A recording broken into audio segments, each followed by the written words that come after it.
Alright, tubaniriza mu program nzenga bwendaba akawungeza akolunaku olwaleero wano mu Uganda ne mawanga agatwetoolodde agakola omukago ogwa East Africa kwekuli eggwanga erya Rwanda abo tubaliko maaso essaawa emu Abarundi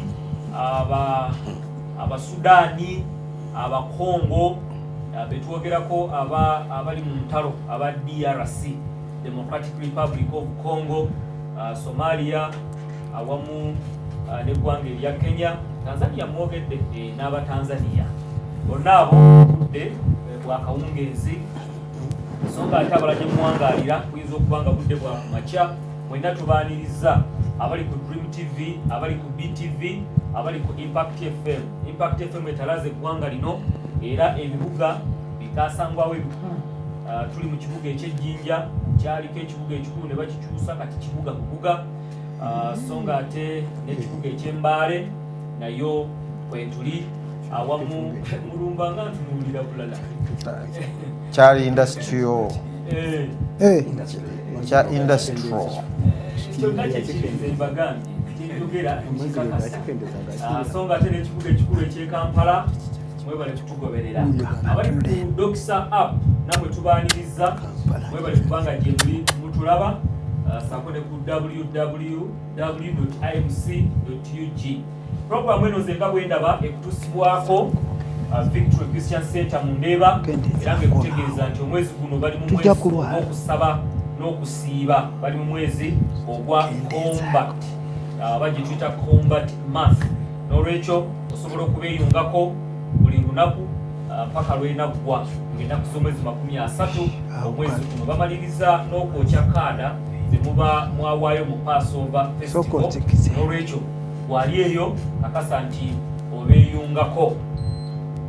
Tubadde mu wiiki eyabaddemu okulamaga okwabaddemu ebyewuunyisa nga bwe kibeera naddala mu bannaffe Abayisiraamu nga balya Yidi oba nga basibukuka oba nga basiiba kati nno n'okulamaga kuno kw'Abakatuliki nako abanywi b'omwenge beeyongerera ddala mulimu neyanyize nga tebagumuwadde yanyigidde ddala okulya embizzi nga Sheikh Amaani bw'atera okulumba kojjaawe nti balya nnyo abamu babeera nga tebabitegeera naye n'emikola emirala giba gikolebwa era n'ebigenda mu maaso ebirala ebikulu nga okulembeze gwanga kuno yabaddeyo wali eri kiggwa ekyabannaffe Abaprotestant yabaddeyo bulungi nnyo n'eri ku ludda olw'abannaffe Abakatuliki ekimu kyatambulira Mukatuliki muyina eno wiiki yabadde yiye Ssabakamere mutunulemu y'abasooka leero okutubuuzaako tubuulire okulamaga nga bwe kwabadde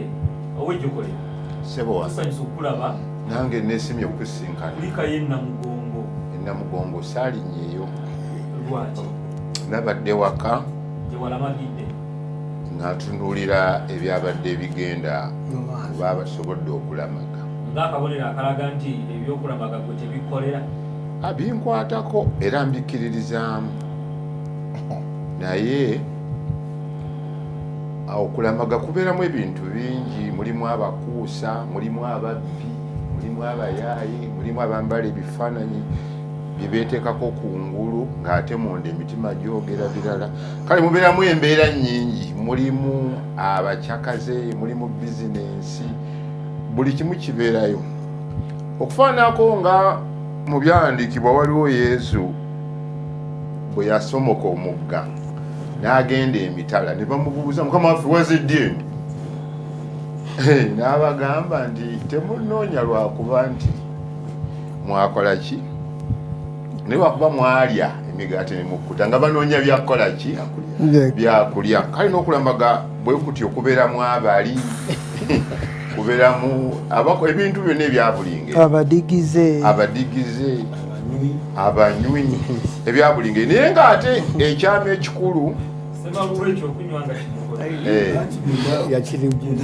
byonna bibeeramu naye ng'ekyama ekikulu ndowooza ne gwandibadde omulamwa kwe kukungera okuyiga okufuna ekyokuyiga nti ekyaliwo bannaffe bali nga babakulubanya ku migongo ddala mu mutima okisobola kyakuyigirako. Papa Francis bwe yajja wano bwe yajja e Munyonyo yatuyigiriza n'agamba nti abajulizi bano mubajje mu kubeera nti bijjukizo okugenda ku monument seeringa enakiyanja naye mubeere bajulizi mu witnessinge mulage obujulizi bwabwe nga bo bwe bakola abantu abaliwo mu bbanga ettono mu myaka ettono ekyo kyebasobola okukola n'abazungu nga babagobye wano mu kusomesa eddiini bagenda okudda bebalekawo abantu balinga 10 oba baali mu 10 naye basanga 10 na 10 babatiza ne bayigiriza so kati kifo kituyigiriza ki after namugongo mukulamaga nga bwe kwabadde oze kusoma misa otambudde naye owitnessinga Jesus mu bulamu bwo ye mukama bonga bwe bakola bwe beewaayo bw'otambula okuva emunyonyi okutuuka odi Kampala Matiya Mulumbu oyo ekyamuliko osobola okukyefumitizaako kuba mulimu okwebuulirira mulimu n'okwefumitiriza so naye mu nsonga efaana bwetyo tulaba nti ebikolwa byamu tebikyukako abamu nga bwe nagamba nti bwe tuba twetonde oba bwe tuba twenenyeza Mukama Katonda naye waliwo lwe tukola ebyokwejjusa twejjusa eri bantu kati tulaba abakulembeze atali President Museveni yekka ne bakulembera nabo naye ng'ebimu ku bikolwa byaba abajja okulamaga obubbi kubanga ffe kati ekiragiro ekigamba tobbanga kitulagira okuzza ebibba eri bannannyini byo naye ababba amabaati sirowooza oba baagazaayo ababbye sente z'eggwanga wano mu corruption sirowooza nti babazizaayo kati oluusi abantu ngamba bakatoliki njogera ku bakatoliki omumanyi ono ayogedde ku sayidi ya bukatoliki siri ku balala bonna ndi kubabbya abakatoliki kale mu ngeri efaana bwetyo nti ababbye amabaati abakumpanyize sente abalala baminisita abalala babaka ba palamenti abalala basawo kwegamba mu gundi lyonna wano omukyala muli agonje atuuka n'okufa ng'afiiriddwa bba n'agamba nti mulago gwe tuyina just monument kati ebintu ebifaana bwe bityo byongera okuswaza emoto yaffe egamba nti ku lwa Katonda n'ensi yange naye mugeri mu bendala ebyabaddeyo abagoberera ebituufu okwefumintiriza okwebuulirira okwegayirira n'okusigala nga abajulizi bali batubeerera ekyokulabirako nti nze nga mmaze okuva enamugongo ntambuza ebigere kiki kyenzirako okukola mu maka gange kiki kyenzirako okukola mu kabondo kange kiki kyenzirako okukola mu kisomesa kyange nange nangirire nange neeweeyo nange neerese kwegamba mu ngeri efaana bwetu naye kyakusalirwa nti abamu Katonda yamanyi eby'omukisa abamu batuukiriza abamu tebatuukiriza ne tulaba ng'ebikolwa bisigadde ng'ebiswaza kyova olaba nti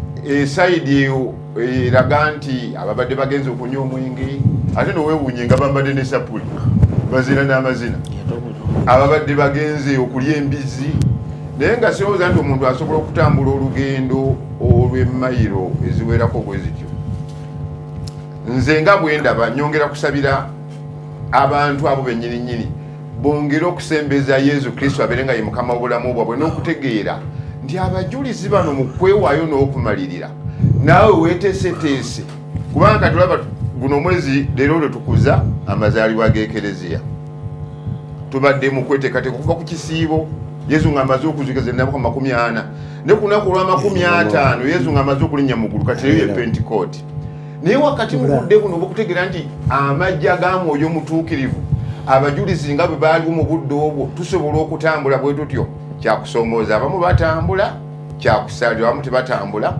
kale n'olwengeri efaana bwetyo nti ebirungi biberamu n'ebibi biberamu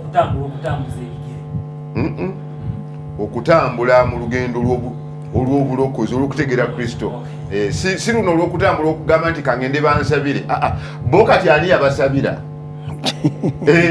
naawe olina bafaana kati abajulizi ani yabasabira Sogwe kyakuganya ogenda. Nze nabadde sobola gendayo kubanga president yayiye amagye. Ate nga akanyigo kangi kati ogendeyo nze okunyigiriza.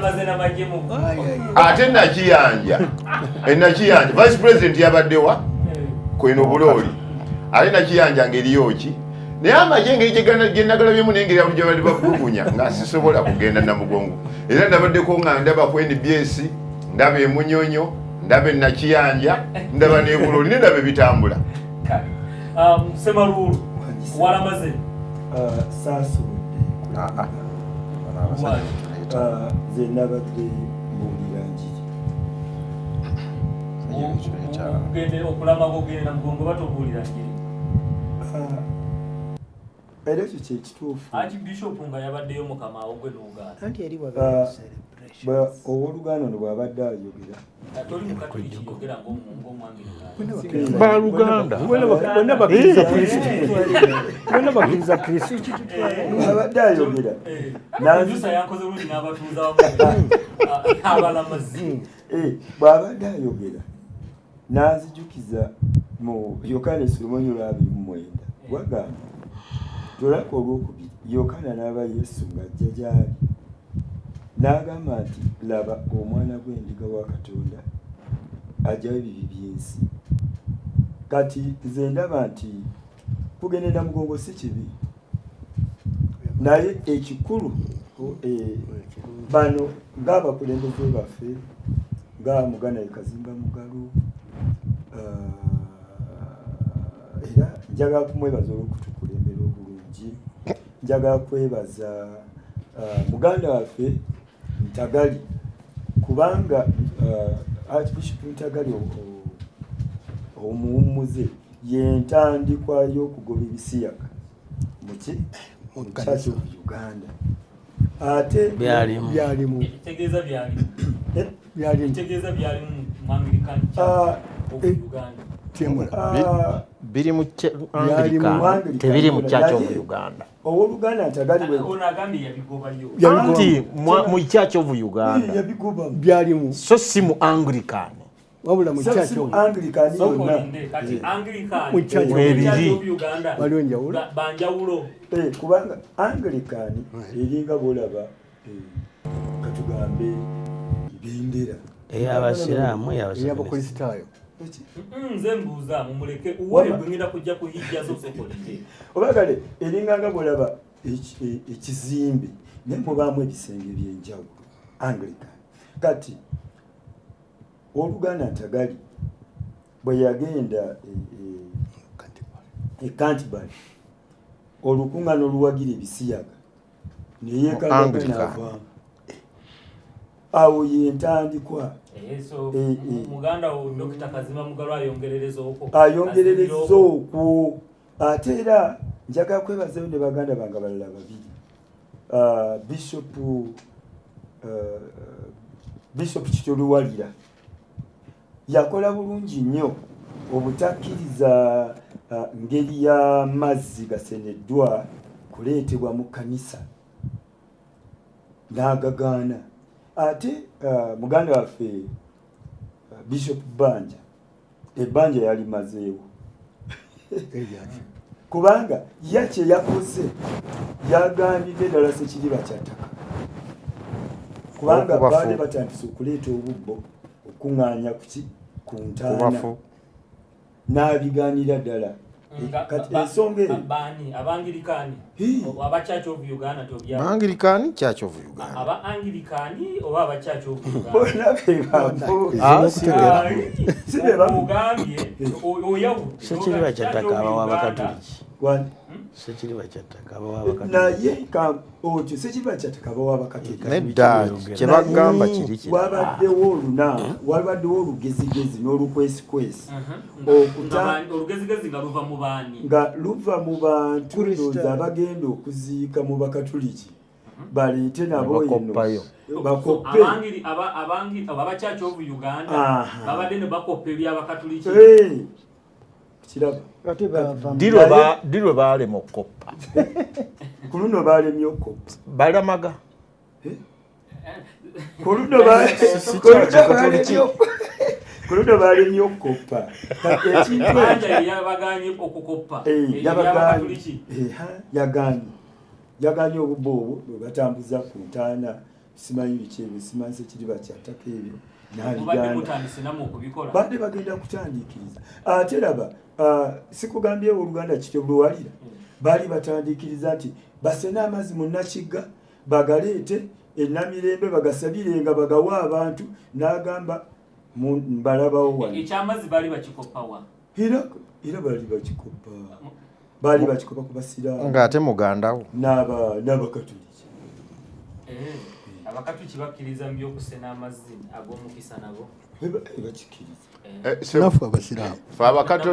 Abakatoliki owo kye tuyita ebikozesebwa akabaani omusaalaba omunnyo amazzi ebikozesebwa mu kukkiriza tubikozeseza ddala era kakibeere kino ekyasatu Juuni bano bakikoppa bukopi tekibakwata nako kubanga kyabakatuliki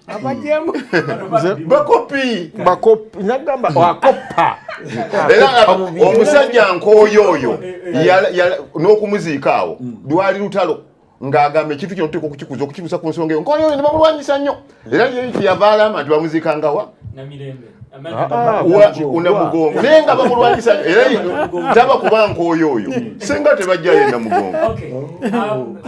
Mulumba nekaya bomujja kwogera kati kangende eri bannaffe bano abayisiraamu kulikeeyo muyidi. Alhamdulillah rabbil alamin. Alhamdulillah rabbil alamin. Assalamu alaikum wa rahmatullahi wa barakatuh. Gwe bagambye okwogera. Anti agambe nantunuli. Omusajja wange. Agambe. Bannange kyembule ngamba alhamdulillah rabbil alamin. Kansala tugende eri abannaffe abasiraamu. Nibaza kyamatendo gamukama Katonda. Omusumba Bobugadi yaŋŋambye nti weetaaga bakuwe ku sausage. Weetaaga bakuwe ku sausage. Alina sausage zo ze yampeereza wano. Pastor Bobugadi kandabe wano sausage ze.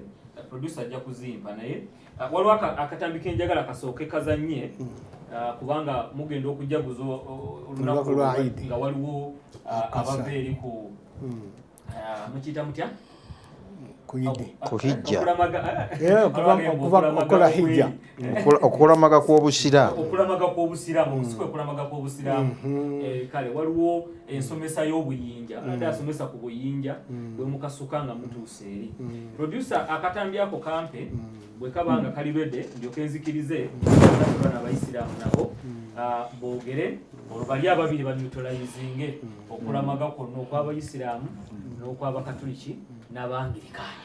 Producer kampe twabakoledde buno obuntu obuyinja buno tugenda buteeka ogenda bba nabo bonna muno naye kati oba onookuba soko ggyemu 7 tugeze kati ng'ekyenkya tugenda kuba ekiwaji kimu soko ggyemu obuyinja 7 mumpulira bali eno ogenda kugyamu obuyinja 7 mukana akasawo enkya beere okwewala bwojja kasuko gabo bankasuse bumeka bi confusing kati kwata obuyinja 7 kuteeke side eno ojjemu kamukamu buno nga busigaddemu bwotagenda kukozesa ojjemu 7 1 2 3 4 5 6 7 then ojjemu kamukamu bismillah Allahu akbar sigeza bwebala musigaddemu 6 ojjemu akalala bismillah sigeza ne woba okubye emiiso so lutegera kati nja kweyazikako obuno obuli mu excess osegede bismillah Allahu akbar bismillah Allahu akbar bismillah Allahu akbar time is 7 manyende kati obuweddewo then omulundi oguddako ero obalo obuyinja bo 21 in fact osobola n'okugyamu 7 buli kyoba ogenda okukuba 7 n'okuba obuyinja 7 jukira bulotolako busigala 6 n'otolako ne busigala 5 n'otolako ne busigala 4 tolako busigala 3 bwotyo mpaka okukola ebintu ebiri perfect. Temuyonja mayinja manene kugamba nti goyina obusungu bungi simanyi sitaani yakunyiiza dda yakulabankanya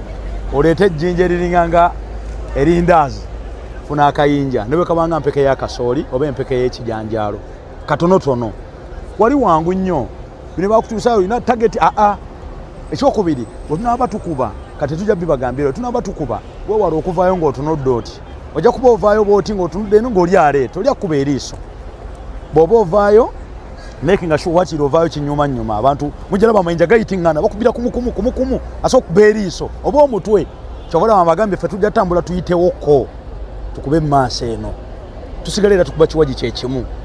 So tugenda londa amayinja gaffe, kitegeeza tulonda amayinja 60 tugateeka mu kantu kaffe kano. Akantu kano bw'omala okakole bw'oti tugenda kubeera mba Allah bagamba nti waman ta'ajjala fi yawmayn fala ithma alayhi, abana ennaku ebbiri tebalina buzibu.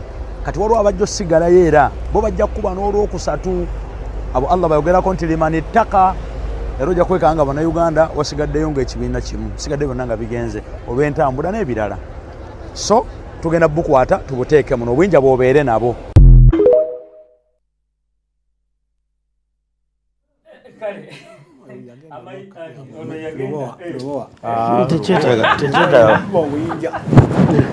Nawe bakuyigiriza.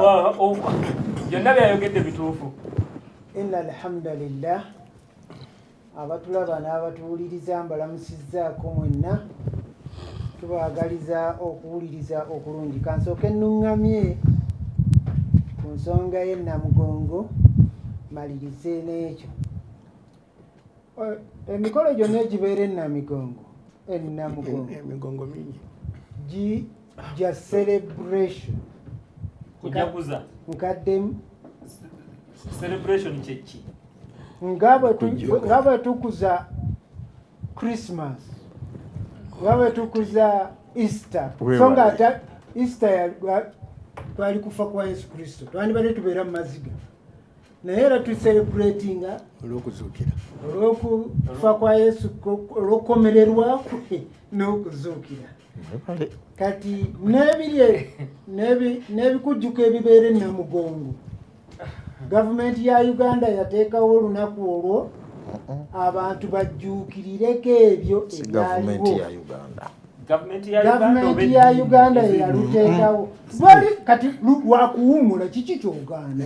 yalutongoza lunaku lwakuwummula, lunaku lwa celebration, okukuza nga lwaweebwayo eri bannaddiini abaafiirwa abantu baabwe mu ngeri ey'ekyeyonoonere. Kati ndowooza ekyo nkimaze, ngenze ku Kabaka nga yakola ekyeyonoonere. Ebigambo ebyogerwa ku Kabaka bingi biwanvu, ate nga nze omusajja omuganda mba nina kwegendereza. Bwe tugenda ku nsonga ya hijja, tufuna abantu bonna abagenda okukola hijja baba tebamanyi biteekwa kukolebwa. Awuliriza kati hijja kiki?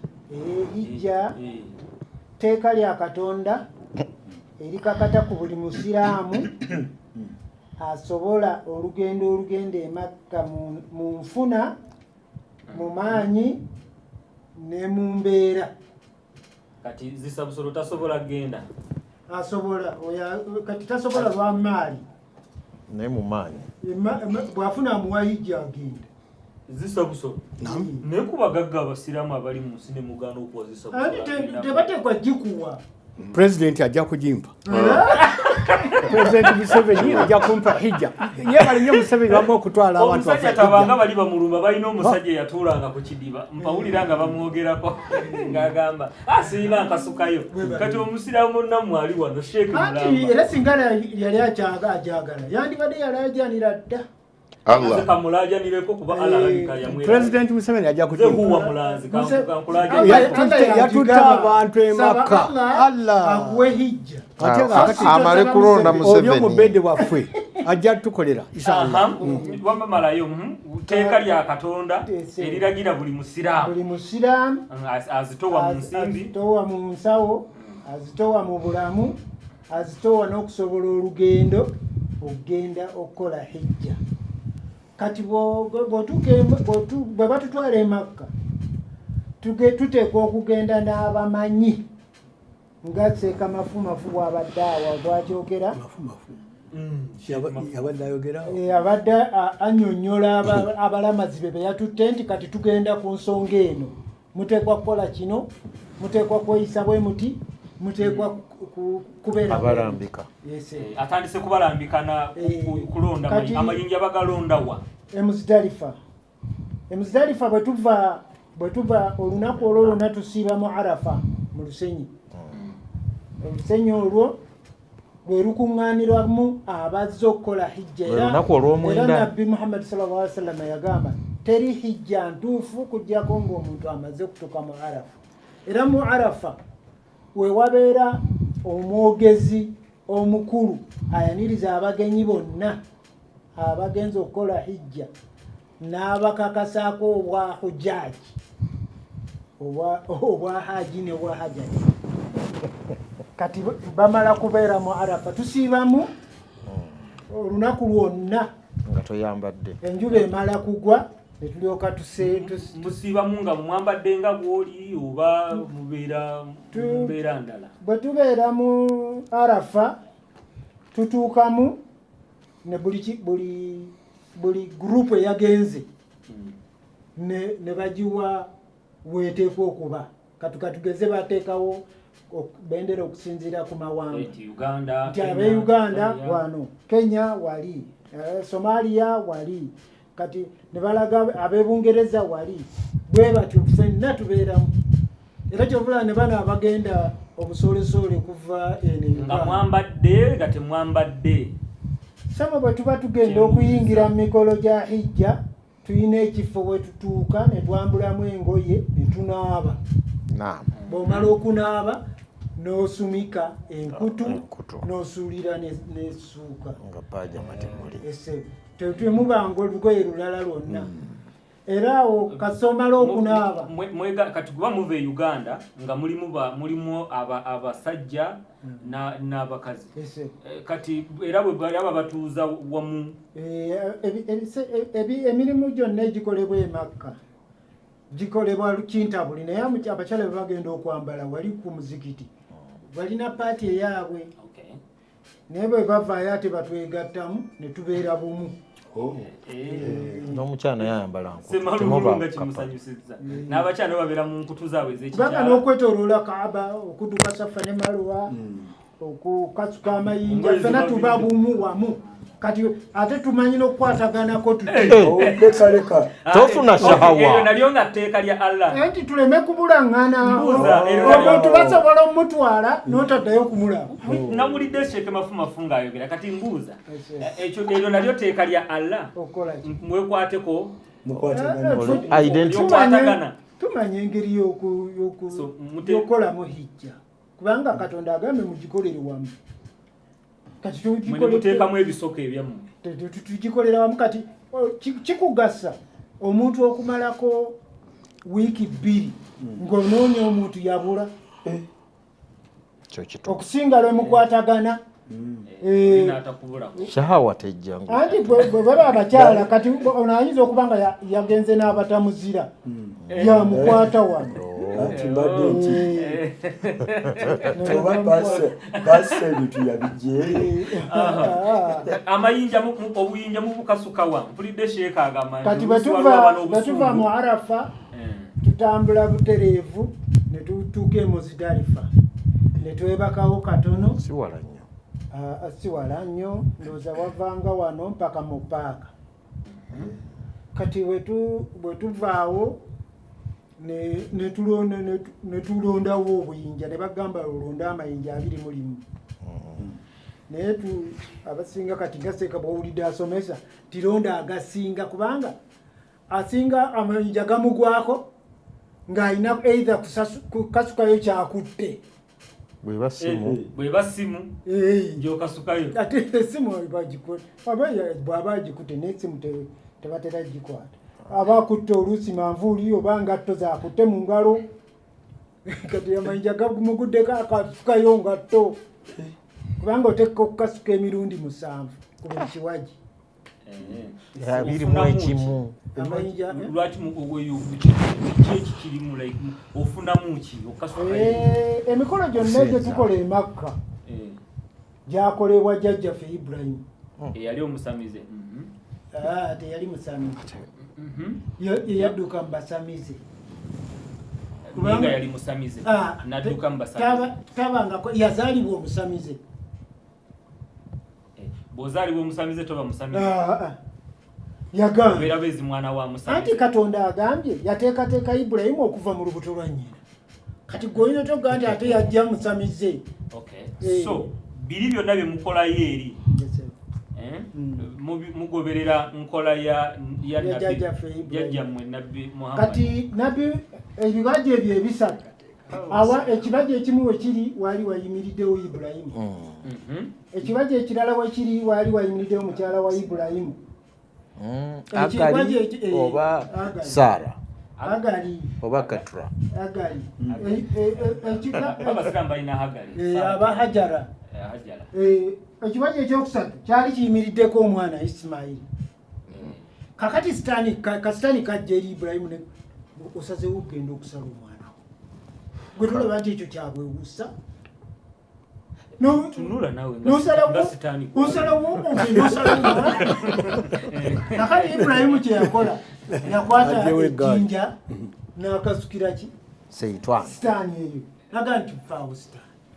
So kati bwe mukasuka muli mukugoba sitaani sheitani abeera awo so sheitani wa we pretend ekyakolebwa jjajjaffe. Yes. Kyeyakola kyali kyakivve ekitali kyo you pretend. Era ffe wano bulijjo nkibagamba nti abalokole wano ngeri gye bawaamu obujulizi pretend omuntu naawe obujulizi ate nze nabadde kino ffe waffe bwojja n'obyogera tuyola nfuufu ne tukuyiira nga tutwala kiri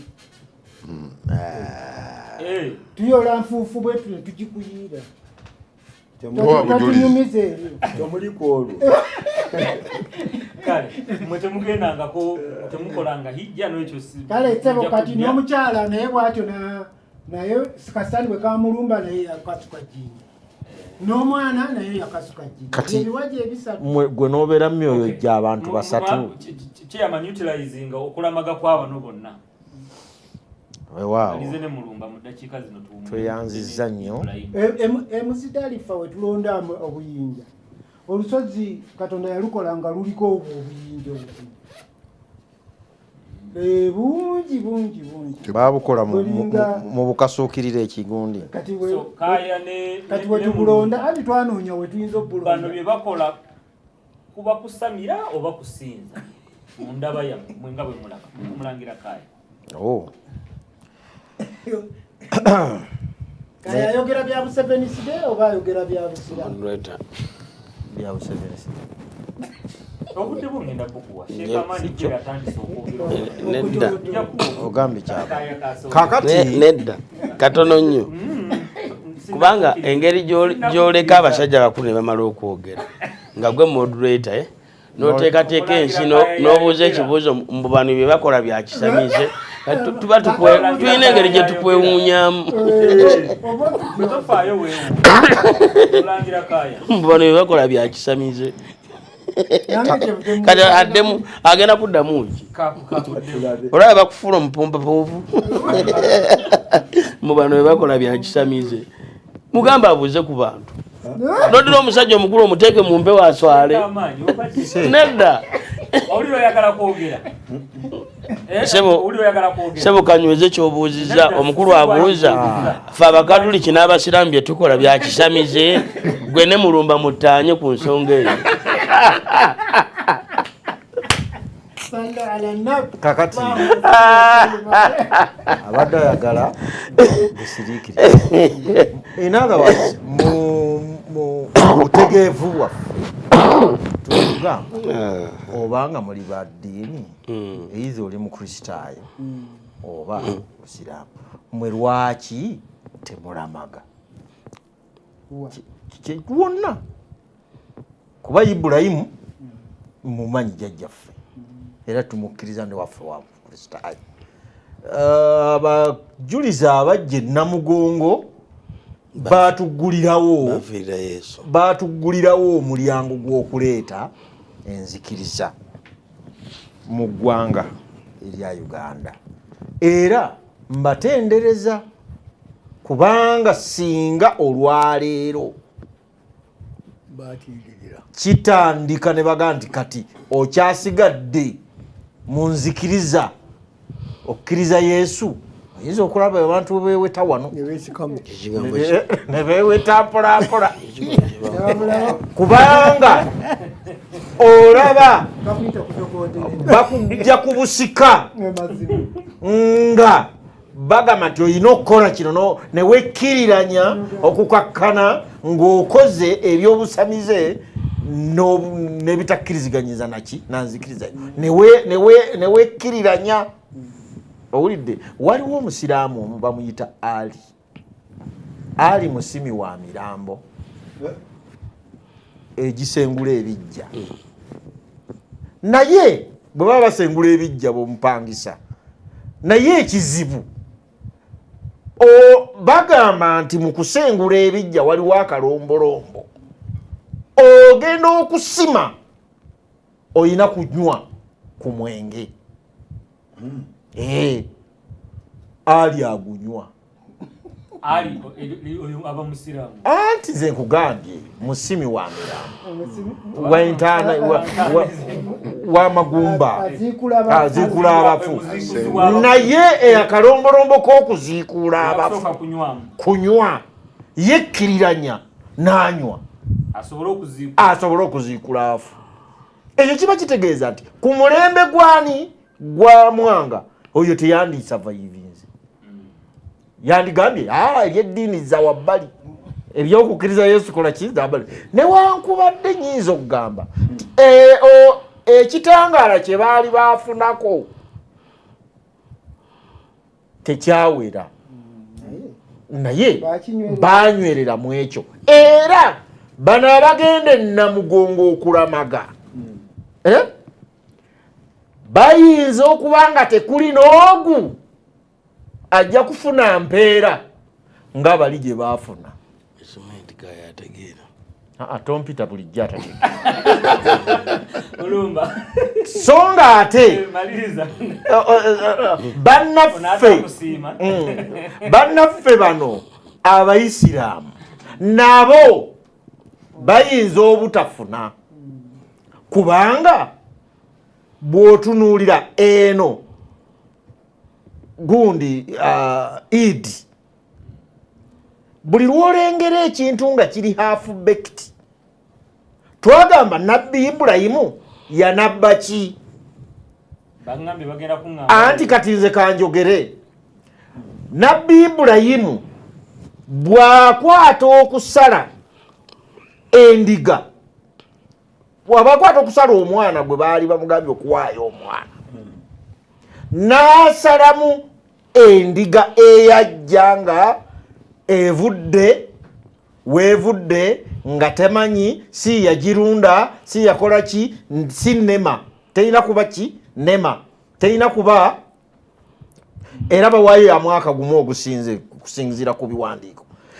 Ekyali kiraga Kristo, era ekyo kye yalanga nti Kristo agenda kutufiirira ffe tubeere abalamu. Olwaleero bano abajaguza ki Idi, ye Kristo tebamulabamu, basala busazi na kulya nnyama, kugabira gundi nnaku 3. Lwaki olowooza bagaba ennaku 3?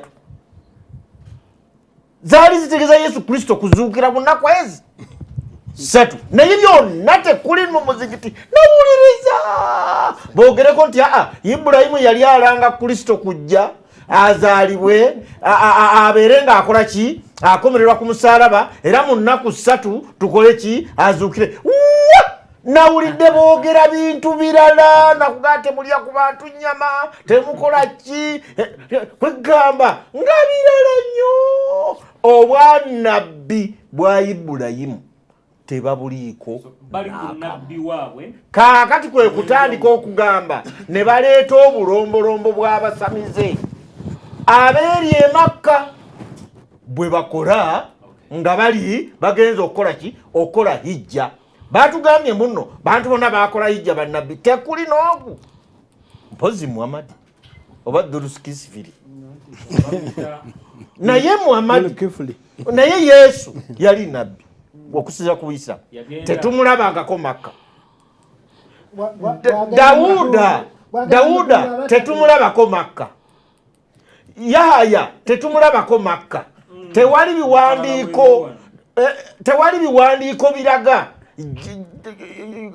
gundi Eliasa ngali Makka nti naye akuba ebiwaji mubijjawa era ani akugamba nti sitaani ali awo ate bamugambye kwata obuyinja katono sitaani akubwa ejjinja ettono sitaani bakugamba ejjinja eritaliva erisimibwa awatali we riva lyerigenda okukuba omulabe Yesu Kristo lyejjinja eddene ery'okunyoda lyerigenda omuko ebyo byonna tebabiraba wabula bwe bibeeramu okulya nga basigala bakoma kukulya kati obunnabbi obwo obutono obukomaawo bwe buzibu kyemudembuga nti bingi bayinza okuba bakolera bwereere kale kampumulemu kati ninnyo nagambye tekitegeeza wano e Uganda sitaani taliiwo tusanga mu kiwonvu kya Arafa anti kitula kati awo ngoddamu ebyo ali agambye they pretend mulizikiriza yonna bapretendinga kampumulemu kati atambula okuva egindi opretendinga tuli ku mulamwa guno gwennyini guno gwolese programu lwaki ogumala abantu baagala okuma abantu baagala kati agwogereko ki omanye ebintu ebiri mu mulamwa ogwo nkwadde eddakiika byogere ebiriko kukulamagava ate oli yaddako nze nsi oli bwamala tugenda ku kirala nkwadde eddakiika yogera abatuwuliriza mwenna mbalamusaako n'ekiramuso eky'emirembe ekyatuweebwa Katonda ekigamba nti assalaamu alaikum warahmatullahi wabarakatuh. Abantu bewaffe gyenva mbatumirako nnyo okusookera ddala olwaleero kankole ekigambo ekikulu nnyo ntumire ku basumba abali mu kitundu mwembeera. Ntumirako omusumba Saamu Ndawula ayina ekyakyawo mu maaso gange, nentumirako omusumba Egese Ngalonkalu, nentumirako n'omusumba Maama Kawuma, musumba Apolo, musumba Buyondo, mwenna abasumba bali mu luga gw'Engalonkalu abalokole mbatumiddeko nnyo. Mwebala okugoberera n'okuwuliriza n'okulaba impact wa Dream TV. Kati ebigambo byonna ebyogeddwa moderator byatubuuziza bituufu, kubanga okubeerawo kw'abajulizi ku nsinga obukulu kabe kasinga ffenna bali wano. So kakati kubeere kutya weekuli abajulizi. Era njagala okwebaza Omukatuliki oyogedde bulungi nnyo. Then bino ebya Seekamafu Haji abitaguludde bulungi, kuba ate ye Haji anyumya emikolo nga alabako engeri gye gikola ki. Era akatambi ke batuzanyidde Seekasafiki Mafu nga annyonnyola bahujjaaji be yatwala be yakulemberamu tekaliko comment, kubanga abadde asomesa emikolo gya hijja nga bwe gikola ki. Ng'abasamize bwe baakola. Wabula olwaleero lwokka ntegedde nnyo mu kutegeezebwa obwongo bwange n'okumanya nti omusajja ono Kaayo ono ayina amagezi malamu. Kubanga moderator obadde omuleetedde ekizibu, bw'omubuuziza ekibuuzo nti njagala oyogere nti ebintu bano bye bakola biri bye tumenye, okuli ogendera mugongo n'emaka byakisamize, omusajja oli n'aba mugezi ekimala. N'olwekyo ssebo nkwebazizza, webale nnyo balire ddala. So nze ninze mulamwa okujja omulamwa bw'oba oleeta ebyo biwedde, ninze mulamwa.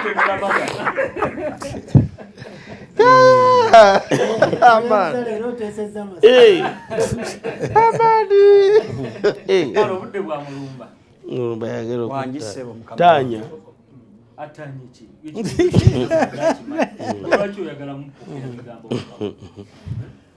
lwaki tetulamaga. Mbalamusizaako mwenna abatulaba n'abatuwuliriza ku Impact Radio, ate nga oli ku Dream TV, Big TV, abantu b'Embaale, Musumba Elia ne ttiimu y'abalabi baffe abatuwuliriza awo emabega wa YY coach mu galaji awo Embaale, mbatumiddeko nnyo ne pani eno yonna gye tulina bakimanyi nti mutulaba era mutuwuliriza mukola kyamaanyi mwenna bannambaale mwenna gye musinzira otulaba abali ehoyima abali embalala jinja yiganga mwenna abatulaba waliwo mukulu ali ezira obwawo nkutumiddeko bwana Kaluuna Mugalula ne mukwano gwo tuli naye wano nno olwaleero. Lwaki tetulamaga ffe ng'abalokole tulina ekiwandiiko kye tulina mu Bayibuli.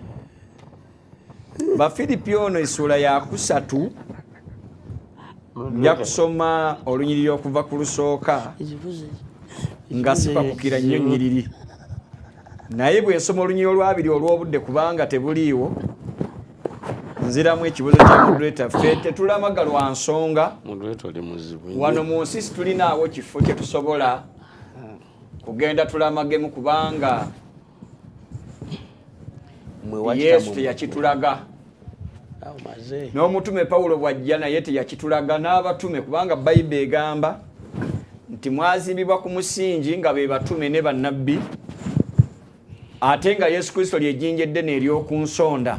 Mwattu bwe tulaba bannabbi n'abatume nga sirabayo yali agenzeeko Makka ate ne tufundikira ne Mukama ffe Yesu ne tutamulabako emyaka gye yamala wano 3 nga tagenzeeko Makka ate nga Makka yaliyo. Ate Bayibuli n'egamba nti obanga munjagala munaakwatanga ebiragiro byange. Ne tutafunayo mu bulamu bwe yali wano mu nsi ng'atulagira okugenda e Makka ate nga Yesu Kristo agenda okujja mubiri nga Ibulayimu yaliwo dda. Yesu n'atatugambako ffe abamukkiriza n'abamugoberera nti mugendeko ke Makka nganze bwe nakikola. Ekyo bwe nkimala nga Yesu teyandagira n'ayogera mu lunyiriri luli mu Matayo 11:28 yakugana Makka n'abakkirize Namugongo nti Yesu bw'aba tayogedde Makka ne Namugongo teyakimanya. Nze njogera ku Yesu kubanga Bayibuli eyogera kansome ennyiriri 2 nzigatte wamu mwami moderator. Bayibuli ya 12:2 ega nti nga tutunuulira Yesu yekka omukulu w'okukkiriza kwaffe era omutuukiriza waako. Namugongo kyajjo bwe kiba kyaliwo naye nga tekikootana na Yesu abagenda tetubasalira musango. Naye Yesu bw'aba teyakiyigirizaako ekyennamugongo n'agenda Namugongo simusalidde musango. Naye ate Yesu bw'aba yaliwo nga Makka yaliwo n'atakyogerako ng'ate n'atagenda siteekeddwa kugenda Makka kulamaga kuba Namugongo sijja kivunaana Yesu. Kibaddewo wano nga batugamba abamanyi ebyafaayo wano nti abamu baafa ku mulembe gwa Kabaka Mwanga nga Yesu waali nga taliiwo. Kati Yesu teyandiyogedde ku Namugongo bayogere bw'atyo ono ajja kutuchalenga Yesu abeerawo buli kiseera naye Yesu alina by'atamanyi yali yafadda n'agenda kyennayogedde ono abadde agenda kugambira ekyaba ayogera spiritual ekirala. Namugongo nga kyali physically ne babatta wano ngambye ku mulembe gwa Mwanga physically mu mubiri Yesu yali taliwo yali agenze mu mwoyo. Kakati olunyiriri olulala luli mu Bafilipi essula 3 olunyiriri olwabiri lugamba nti kubanga ffe ewaffe mu ggulu era gye tulindira omulokozi okuva Mukama waffe Yesu Kristo. Kati ffe abakkiriza mu Yesu Kristo situlina kifo kye tutunuulidde wabula tutunuulidde ekifo kye tugendamu nga bakiyita ggulu. Kati eky'Emakka Yesu bw'abaawo nga kyaliwo n'atakitugamba sebo situlamaga olw'ekyo. N'ekirala omukulu yabadde ng'eyeekangabiriza ng'omukulu afuka ku nti moderator ogamba mulumba ne kaaya boogere ku bino banaaba basiraamu batereeze. Nedda tetujja kutereeza bya busiraamu naye nze n'alyogedde ku Kulaani kyeyogera kubanga Kulaani kirala n'obusiraamu kirala. aya gy'ogenda okusoma yennyonnyola lwaki togenda Namugongo. Mbadde nsaba tombakira ekyennamugongo nakimaze kuba ne mu Kulaani eyogera ku bajulizi tekyeganika n'akatono shwada. Kaakati bwe babanga emikolo egikolebwa tulabye wali ka vidiyo abakuba sitaani amayinja ababeera eminna abakola byonna nze mbadde ngamba nti aya eno munagikola mutya sura yokubiri aya eyokumeka aya 128 ngegamba kigwe gyomanyi nze yange egamba nti 128 si gye ngamba nze soma byange Suratul Bakara eba ya 2 ne aya 134 135 naye katandike 133 moderator nsaba ompulirize bw'onootegeera n'abeebweru bajja tutegeera kino ŋŋamba aya eno abasiraamu mukoze mutya otumatiza nti bye mukola ebya Ibulayimu bibakwatako ate nga aya yabikomya nsoma aya 2 aya esoose yeeno bwe muba mukola emikolo gya Ibulayimu nga bwe mutugamba yali asaddaaka Isimayiri aya neevaayo negamba am kuntum shuhadaa idh hadara yaquba almautu idh qala libanihi ma ta'budu min ba'di qalu na'budu ilahaka wa ilaha abaaka ibrahima wa ishaka wa ismaila wa ishaka wa ilahan wahida wa nahnu lahu muslimun tilka ummatun kad khalati laha ma kasabat wa lakum ma kasabtum wala tusaluna amma yakanu ya'malun abaffe mwali we muli okufa bwe kwatuka ku Yakubu bwe yagamba batabani be nti kiki mulisinza oluvannyuma lwange ne bamugamba nti tugenda kusinza Katonda wo era Katonda w'abakadde bo Ibulayimu Isimayiri ne Isaaka Katonda ali omu mu bwakatonda bwe naffe twewaddeyo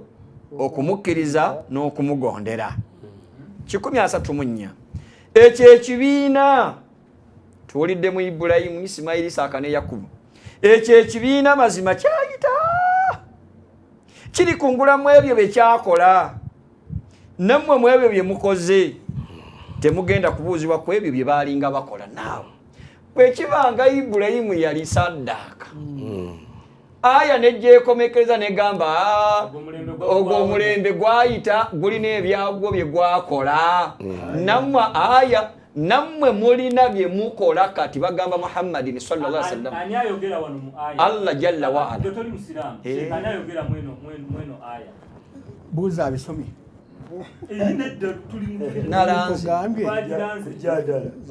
aji wamani ayogera muki mu aya mulumba gyava okusoma Allah subhanahu wa ta'ala temugenda kuddamu kubuuzibwa kwabo bye baalinga bakola bwendaba olwaliro mami moderator nga Ibulayimu gwe nsanze nga yali agenda kuwaayo naye nga mu kuwaayo okwo agamba nti abaakola ekyo Ibulayimu n'ekibiina kyo mulembe gwe byakola ki byakoma bajja kubuuzibwa ku bye baakola nammwe ku ebyo bye mukola temugenda kuddamu kubuuzibwa ku byabwe bwe nsanga omusiraamu ng'anonooza ebya Ibulayimu eno aya ateeka otunnyonnyola aba si mutuufu kukikola nziramu okulaba aya endala nga baali balowooza okusaddaaka naye sura ya 22 sura y'abagenyi y'abalamazi suratul hajji aya eya 37 senga mwami Kaaya abadde angoberera nsomera bulungi Oluganda aya egamba kiranga agenda gisoma 22 suratul hajji aya egenda kubeera ya 37 nze ndaba nga abasajja bye baakoze nja kubuuza ekibuuzo lwaki ya 35 wano ogibuuka ejja kuba yiyo ndowooza malayo kiswa osome ya 33 ya 34 ne ya 35 agisome ginsomere nkosabye ginsomere egambibwa eti nga tugattako era Abayudaaya ne bagamba nti mufuuka Abayudaaya basika bazzawa n'Abakristaayo ne bagamba nti mufuuka Abakristaayo lwe munaalungama bagambe gwe Muhammad nti nedda ffe tuli ku ddiini ya jjajjaffe Ibulayimu entukuvu sallu ala nabi kati eddiini ya Ibulayimu tosobola gisoma n'otosala bamugamba ali ku bikwatyo kyembuuza nze nsomye agenda nawunokolamu buli mulumba obadde obuuza nze mbadde mbuuza abagamba nti tuli ku ddiini ya Ibulayimu be baani agambye ffe abasiramu Muhammad baani be bagamba nti temubuuzibwa kubiri baani ffe abakye abalokole aye badde vere mbuuza haja olesa 135 gwe wagisomye wasomye 133 wasoma 134 nolekayo 133 anti kati kyembuuza kyekino kyosomye gye kiri tubuuze mu kyo be bagamba nti temujja kubuuzibwa kubiri tonyingirira obudde bwange sinze nkuwa obudde tunuulira moderator wayogedde toyonoona programu yayo orayo mulumba bulota branch ogwa mu accident amaani wayogedde n'ensirika ng'atali ogwa mu accident kuba byogera tebikwata kati bwe tebikwata katono nnyo ngenda kuwoyogere mushomba kyeyamaani waali ne moderator waali kamalirize bajja kuwoyogera ebirumidde kati kyembuuza nze nsomye aya 2 haji n'agamba ntongereko neeno kati haji gyayongerako mwemuli kyembuuza nze malirize sijja kubeera mulungi kati bw'agamba nti tuli ku ddiini ya Ibulayimu kyenjagala okumanya abagamba nti tuli ku ddiini ya Ibulayimu be bali be baagaye temujja kubuuzibwa kubiri oba bano balala. This is my question. Ebisobyo mbuuza bubuuza bwe biri biba bisobyo basobola dindako Ibrahim tasobola kubanga yakola ekisobyo ate ne kituvunanya si kisobyo ewani tera yatubuuza bya Ibrahim aye neyo maaso ekisobyo kiki yakola nze sisobye kisobyo tayina bwekimbu aye yenyini yegambye nti ekyo ekibiina mazima kyayita ani agamba modete nakubuuza subhanahu wa ta'ala kibiina ekya Ibrahim tebagenda kibuuza solata kiri kungulamu ebyo byekyakola kati Ibrahim yakola ki ebyo ebirungi namwe mwebyo abaki namwe mwebyo byemukoze baani be bagamba kati ffe tulina ebyaffe bwe yaswalanga eswala 5 omusiramu alina kusaala Ibrahimu teyasaalanga yayina kibulati yayina yeyakiteekawo modeta nzikiriza mmalirize nga bwe nakusabye Ibrahimu naye haji Ibrahimu naye haji ye haji omubereberye Ibrahimu yakola ye haji omubereberye era ayimirira wali n'agamba ani yamukolako omujaji Katonda amugamba nti yazina omusanvu yesoko kasuka omusanvu mami moderator yakasuka amayinja musanvu abiri muli mu yakasuka nze kati ebyo byammwe nze kyembadde maliriza kyekino nakyo obanga Ibrahimu yakola ebyo n'abeera Haji Ibrahimu katusuubire nti n'olwaliro tujja tandika ogamba ni Haji Muhammadi Muhammad okumuyita Haji si kikyamu kale tujja kitandika kiwulira leero kati maliriza ne Petero Haji Isa Haji katukkirize kyembadde mpunzika nakyo yesuula ey'abiri mu ebbiri aya eya 37 nabadde nsabye mwami Kaaya ate lwaki tosoma ya 36 gwejo yagala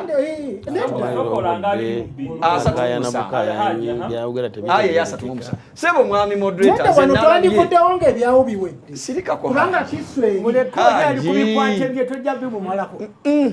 nze mwami Kaaya ebimwanukula biriwa ojja kwanukula bajja kuwa obudde mwami Kaaya bwe yabadde ayogera oli muleke kubanga nze bwe nabadde awaka bw'omugenderako kakyayogera naye nga siwuliramu kakwate ka Ibrahimu kakwata ku kye yali akola bw'owulira byayogera bikwatagana aliko ekintu tubeereko organized kakati omukisa gubeere gw'omu onamuddamu tetusobola kukkiriza kuvoolebwa tetusobola obudde bwange nze mulumba nakamugenderera kati emyezi egi mulumba ogenda gweddalu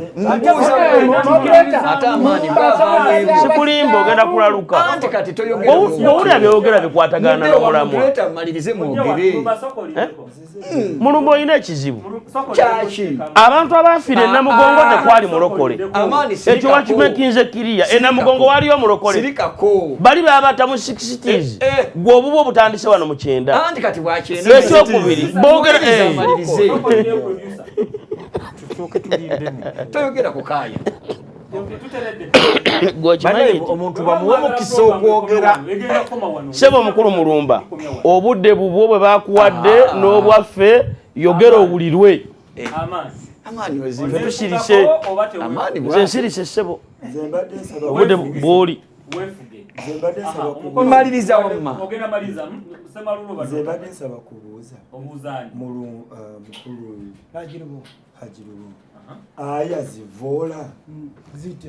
kuba Zensomye. Omuntu bw'asoma aya n'atamalayo kiso abaayo no ate n'atakukiriza gwe nannyini omusomesi Zenzikiriza.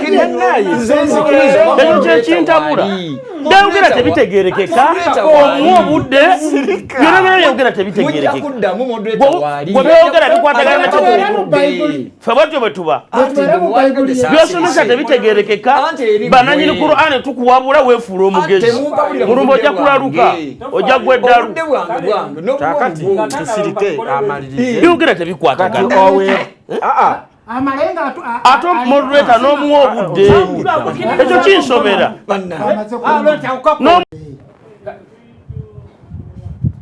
Alright, ekitutawaanya kya byawandiikibwa tebameggana na byawandiikibwa ng'oli abisomye ekifuula nnenge Mulumba alanze essuula ya 2 aya ya 133 134 Haji n'ogamba nti ayongereko 135 nayo tugisome kati katugende nga tunnyonnyoka Allah kaayogere musomere 133 tujuulire Abaffe mwali we muli okufa bwe kwatuka ku Yakubu bwe yagamba batabani be nti kiki kye mulisinza oluvannyuma lwange namugamba tugenda kusinza Katonda wo era Katonda w'abakadde bo Ibulayimu Isimayiri Isaaka ne Yakobo Katonda ali omu bwa Katonda bwe naffe twewaddeyo gyali okumugonera n'okumukkiriza ekyo ekibiina mazima kyayita kiri kungula mu ebyo bye kyakola nammwe mu ebyo bye mukoze temugenda kubuuzibwa ku ebyo bye baalinga bakola. Okay, tutandike mpola kibiina kiki atugende maaso amaleyo ayo ekigadde atuma 10 era Abayudaaya into bracket ne bagamba nti mufuuke Abayudaaya n'abakristaayo ne bagamba nti mufuuke oba Abakristaayo bwe munaalungama bagambe gwe Muhammadi nti nedda tuli ku ddiini ya Ibulayimu eddiini entukuvu teyali Ibulayimu wa mubagatta Katonda n'ebintu ebirala gwezo zizo kati zoyagala mwe abasiraamu mugambe nti tukkiriza Katonda omutonzi n'ebyo ebyassibwa gye tuli n'ebyassibwa ku Ibulayimu Isimayiri Isaaka ne Yakubu temuzikirize kumalayuza ku Yakubu ne ku bannabbi abaava mu zadde lya Yakubu ne Isaaka n'ebyo ebyaweebwa bannabbi bonna nga biva eri Mukama waabwe tetwawula wakati w'omu mu bo mbuse wagbe soma ogambye Isaaka Yakubu ne bannabbi abava mu zadde lya Yakubu n'ebyaweebwa Musa n'ebyaweebwa Yesu Isa asoma ekiriwo toyongeramu tolaba ng'ogyalisa soma ekiri wano n'ebyo ebyaweebwa bannabbi bonna n'ebyo ebyaweebwa bannabbi bonna nga biva eri Mukama waabwe tetwawula wakati n'omu mu bo ne tuba nga tukkirizaako abamu ne tuwakanya abalala ffe tuli abagondera ebiragiro bya Katonda mu Busiraamu kati vunula kati aya tuzimaze agamba ki tumaze kati buuza kyenjagala okubuuza kisa ekibadde kibakayanya kibiina ki kye baagaana obutaddamu kukola bya Ibulayimu nti byayita kyali kibiina ki tetukimanyi kubanga ffe batulagidde kino kibiina ki kye bagambye temukimanyi ffe batugambye kola bino nga temumanyi oli abadde asomyeko tukayana ki bannaye temukayana kati bwe muba temumanyi tubadde tukayana ki mwami moderator bwe bamanyi nga bakayana kanziremu bantu be mutamanyi Ismaili yali wa ddiini ki? Tukubuuziza si mmwe mbuuza mweza mwezeza wansi 135 anti nze mbuuza oyagala kweddiza kibuuzo lindako Ibulayimu ne kitaawe baali balokole lindako nze mbuuza amaani tewakayanya noyagala okuba moderator mu malaka kati nze ndese aya 2 zibadde zibakayanya kati njagala kumanya mwe tumubamanyi ekibiina ekyajja ne kigamba jukira okufa bwe kwatuka ku Yakubu nga Allah yagamba mugambe yagamba kibiina kya Allah ekibiina kino Yakubu kye yalimu Ibulayimu Ismaili ne Isaaka Ibulayimu ekibiina kye baali ba ddiini ekibiina otegeeza ddiini otegeeza group bagambye kibiina kwata Qur'an gwogirinawo bikula essula ya 3 aya 84 bw'obeera n'edduumu okuba ensiri ku bisenge Qur'an gwogirina otambula nayo nga kimuli essula ya 3 aya 84 kati anti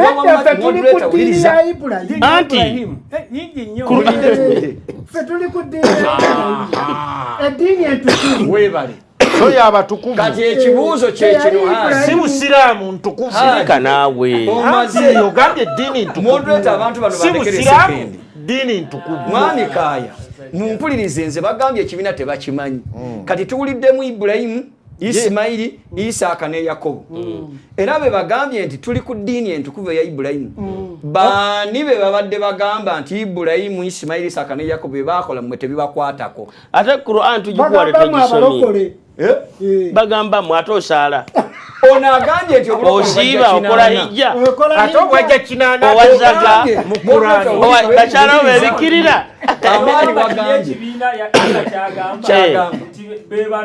befe abalokole ono omusajja omulaba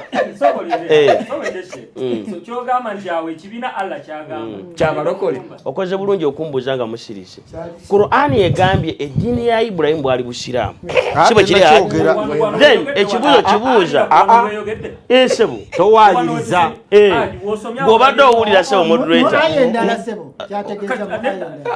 aya zende Qur'ani egambye eddiini ya Ibulayimu bwali busiraamu essula ya 3 aya ya 85 era nekaaga mu 7 bwe bwali busiraamu bwebanga eddiini eno mulumba sirika oyogere eddakiika aga bwe bwali busiraamu baani be baganye obbagoberera webale nnyo abantu abagaaniddwa obutagoberera nabbi Ibrahim yakola be baani gwe kenyini weeteekawo oli mulokole kubanga gwe kenyini tosaala gwe kenyini tosiiba tasaalangako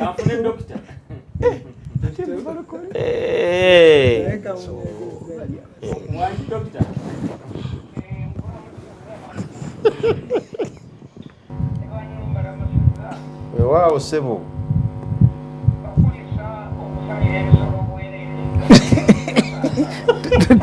tugoberera nzikiriza ya Ibulayimu twasaze bya bwerere tetwabiridde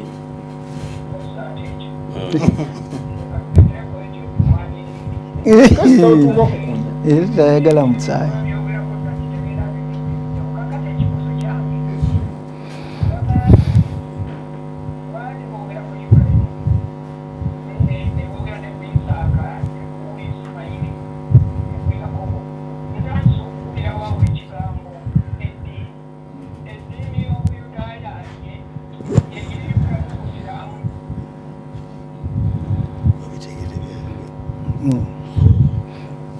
abayudaaya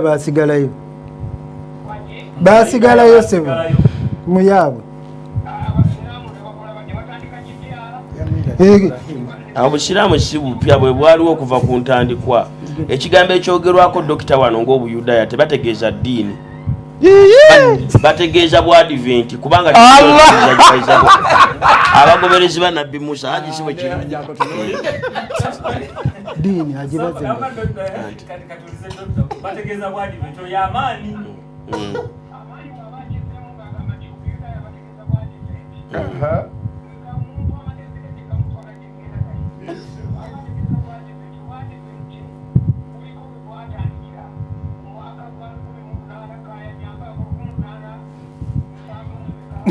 mwenda 85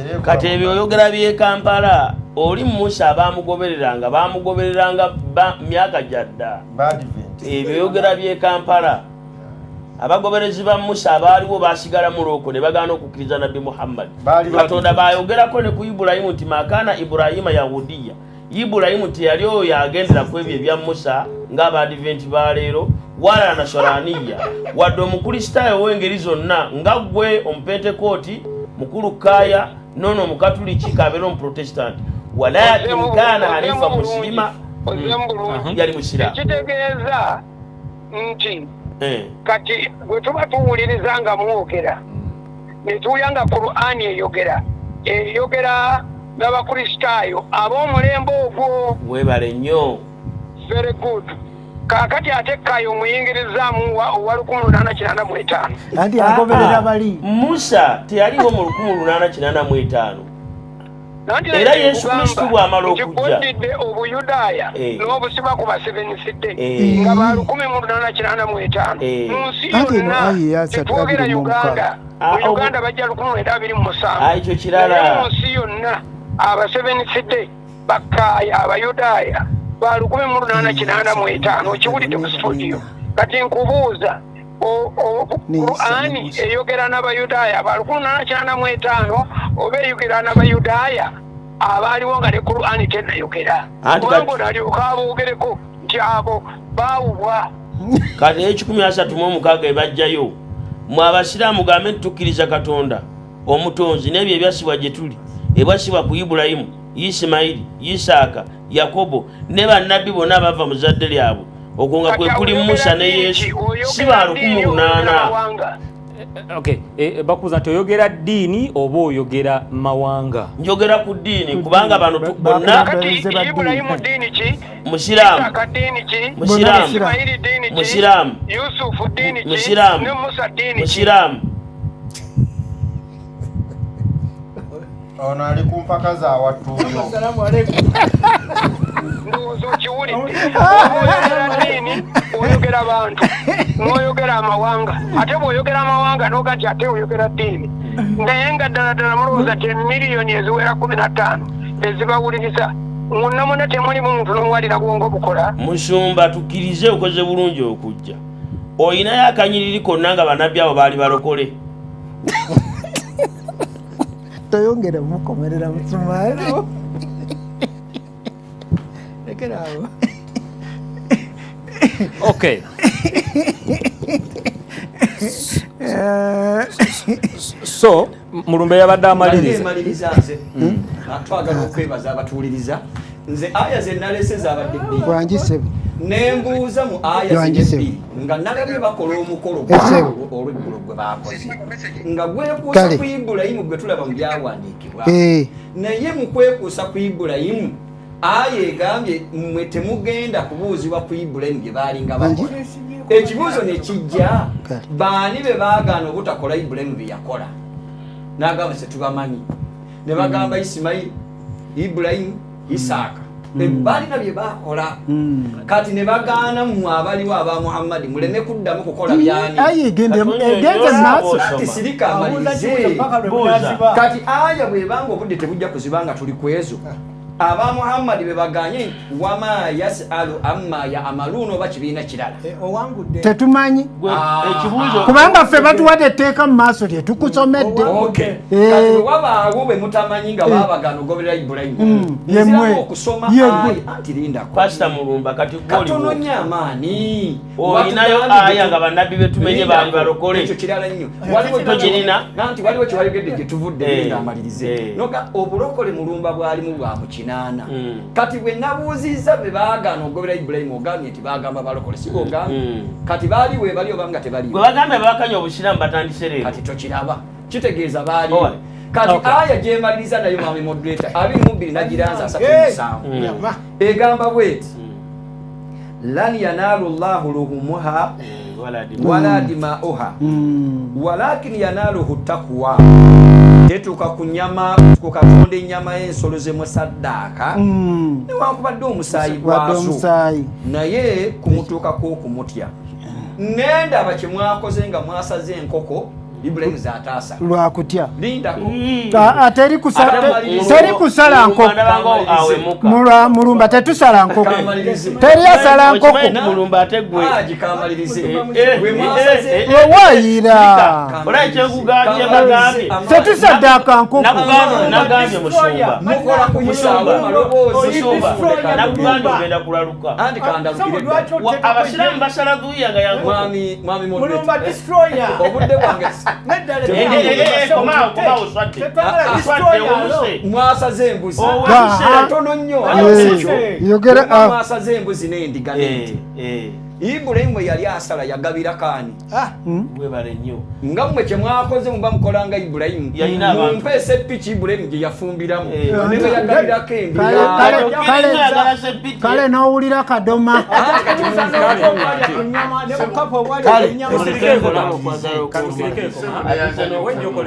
obudde bwawe ejjokolera okusinziira ku dokita kyabadde abuuza muganda waffe Amaani mutabani wanakyo waliwo ekipya ekizuuse mu bannabbi nga tulabayo bannabbi abadiventi bannabbi abakatuliki bannabbi abasiraamu ne bannabbi abaki abalokole wembadde nsabira oba oyinza okukyetanga omulamwa tufunulye bannabbi bano okuva eddala bano nga babasoma ne bawuulu n'abaffe eno twawule eddiini zino ez'abannabbi kuba twabayo abayudaaya twabayo bannabbi abakristaayo twaba eriyo n'abakatuliki bane bannabbi abaki wewaomulamwa bannabbi basomatiiniki oyogedde bulungiira mu nsonga yange n'olwensonga eyo kubanga bwe tubanga tulina ensonga ezisimbako eddiini ejja mangu abantu ne bataasiriza mangu be baagala olw'ekiki olw'eddiini awo nno abantu bano betwogerako mu mitendera gyabwe okubataasiza mu ddiini badde nsaba wabeerewo enteekateeka nti Yeremiya ono yali wa ddiini ki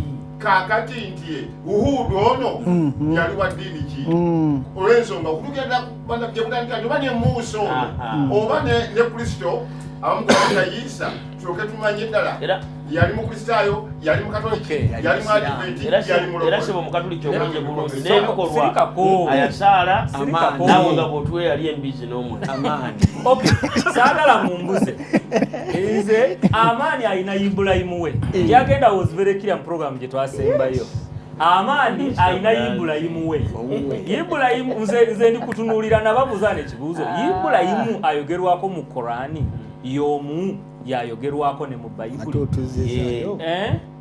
Amaani n'asimba Ibulayimu we era guno gwe tulaba uno yakola Kaaba gye bagenda ne bakasuka amayinja ne bakuba kasitaani obuyinja oba 21 oba 7 byonna ebyo katubirabye n'olwaleero bwe twasemba no twakiraba nti Ibulayimu ono engeri gye yafaamu ekkonkome lyaliwo nga likuma omuliro simanyi oba owa Bayibuli naye bw'atyo kkonkome lyaliwo ate mu Bayibuli waliyo omuliro tofaayo ate kitegeeza ono ye Ibulayimu w'Amaani gwali mu kusimba gwali mu basibako kyava ababuuza ono yali wa ddiini ki ono yali kubanga ye owuwe musiraamu kakati era nekkonkome lye lyakumamu omuliro ne lijemera ne Allah ne limutta Ibulayimu oli omuyudaaya byakuvvoola ebyo bijja wasebo tewaliiwo bwe buzibu kyokubeerawo tewaliiwo bwe buzibu nze gwogamba ndi sheekhe Qur'ani njirina wano ebyo byogera tunulira haje yagenda ebyekkonkome biriruddawa njakusalira ku mpewo tofaayo Ibulayimu ekkonkome nga limutta kiri mu aya ki teryamutta ebyo byayita olabye ekibadde mulimba abantu badde balimba bulimbi bantu so saagala mumbuze ekyo ekyeddiini tujja kigendamu naye tulabye nti Ibulayimu ono bano batugambye leero nti Ibulayimu waabwe yakola ne hijja era haji luli tekaaliko kati leero tukongeddeko nti Ibulayimu wa Korani n'obwa haji abulina kubanga yakulemberamu yamuteekako obwawo omukaaga aya 26 Katonda bw'amala okuzimba Kaaba amugamba Katonda yaje Adam wa adhin fi nasi Katonda amugamba nga Kaaba emaze okuzimba Allah yazimba Kaaba oba Ibrahimu yasitula yali wodda nga bamalayika bagizimba Sheikh Mazzi akutaasa bamalayika be baziba Sheikh Mazzi mbw abawabula. Assalamu alaikum wa rahmatullahi wa barakatuh. Bino nze bulijjo nkibagamba abampuliriza sirema kutumira Sulaina n'abaana bange bonna abasiraamu mu kitegero olwaleero mulumba destroyer oyonoona obusiramu bwaffe akivuddemu yakiita ekyato oleeta pawe muzimu nakali mu Qur'an buli kowakwata konna konna ng'ogenda okabikula nti okuba busiramu ensonga eriwetya abooluganda